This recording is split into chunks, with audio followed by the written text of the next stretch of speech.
Anti मायक्रोबियल्स काय करतात, म्हणजे त्या घामाबरोबर जे व्हायरस बरोबर लढणारे छोटे छोटे जीवाणू पण सोडतं. शरीर किती हुशार आहे बघा.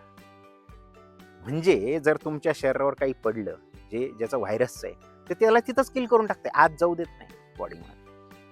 म्हणजे घाम येणं किती महत्वाची प्रोसेस आहे. जर तुम्हाला घाम नाही आला, तुमच्या त्वचेचं संरक्षण नाही होणार.